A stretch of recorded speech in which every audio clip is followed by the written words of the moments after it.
this particular machine in the first clip, the operating specs in the second, and then we'll run it in the third. If you buy this machine from me or any of the others that I have for sale, you're going to be dealing eventually with Perp Provencio. He's my right-hand man. He's the guy running the camera.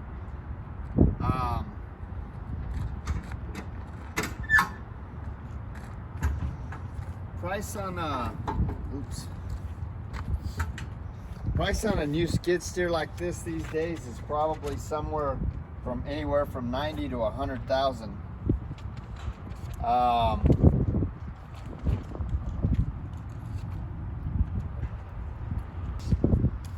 As far as manufacturers go, Bobcat's ubiquitous out there, and they're synonymous with skid steers. People will interchange the word skid steer with Bobcat because they're just so prevalent.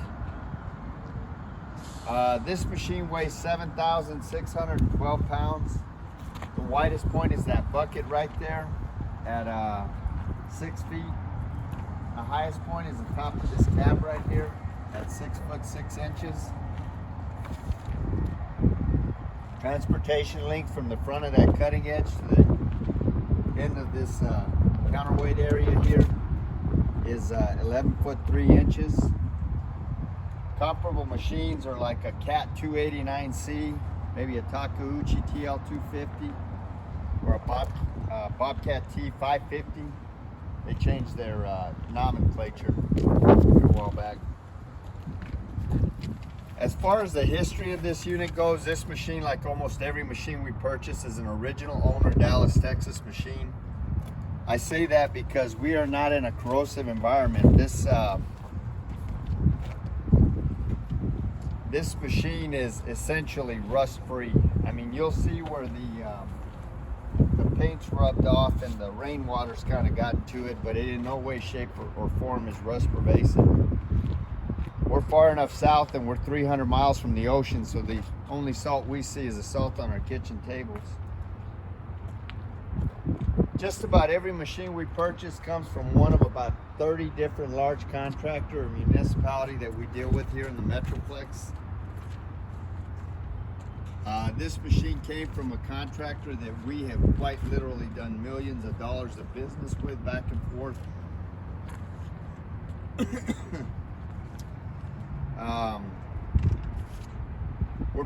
We've been pretty happy with all the machines that we purchased from these guys because they've got a conscientious maintenance manager that, and they got a maintenance program that rivals some of the best I've seen. We've been pretty happy with everything we bought from them.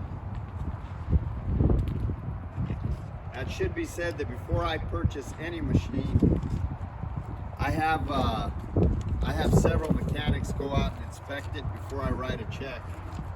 And then if they say everything's okay with it, then I personally go out and I inspect it before I write a check.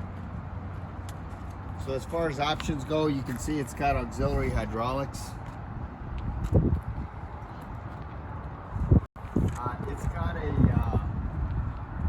It's got a pattern control change switch right there. It is joystick control, not full foot pedal.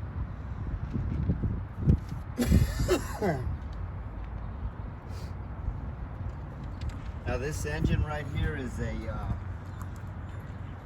is a Kubota engine.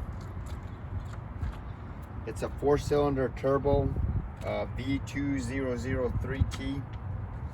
This machine's got a 28-gallon fuel tank, which will run you anywhere from 12 to as many as 20 hours of runtime, depending on your application. All the fluid levels on this machine are where they should be. This machine is mechanically sound. There's no leaks on it. Everything works. Top speed is about 7.1 miles an hour.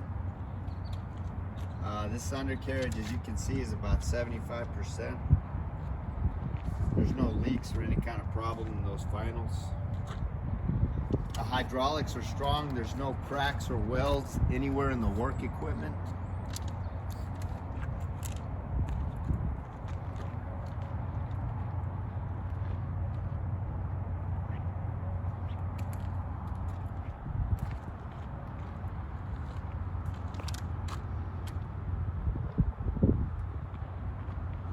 all of the pins and the bushings are relatively tight.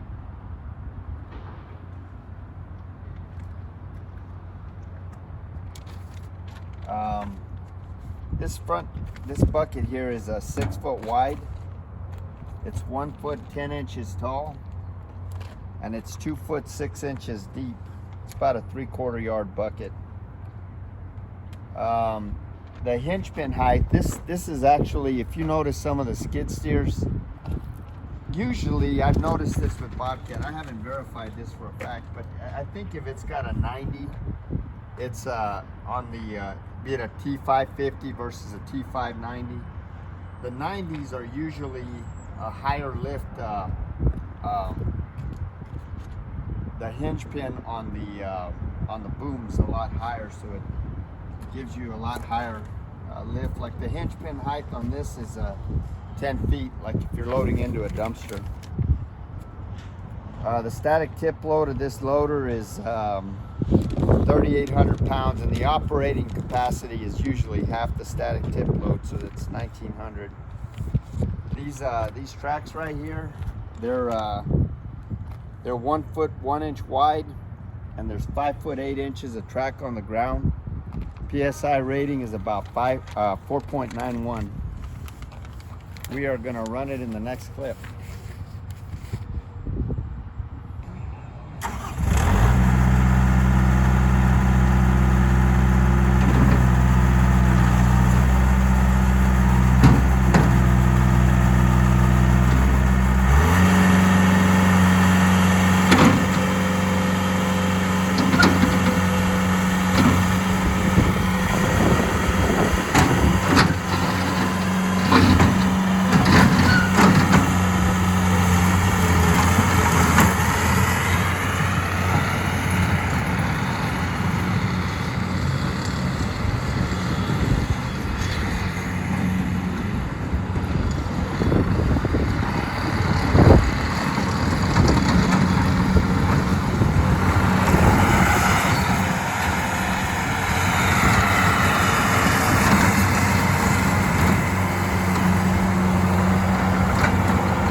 So this is the inside of the cab here.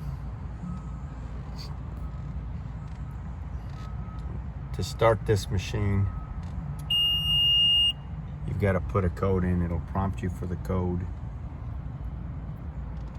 Once you put that in, you hit enter and you hit start. Right here you can look at if it's got any active codes on it. There's no active warnings. That's your control there.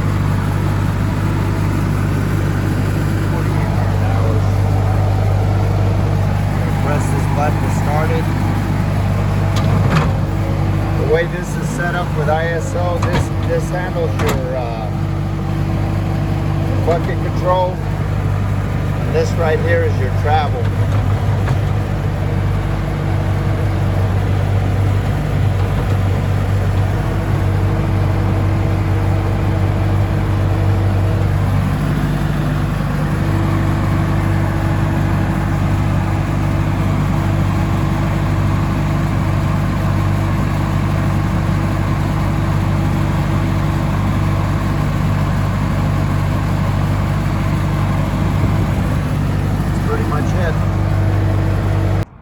Oh yeah, and that's your seat. It's in pretty good shape.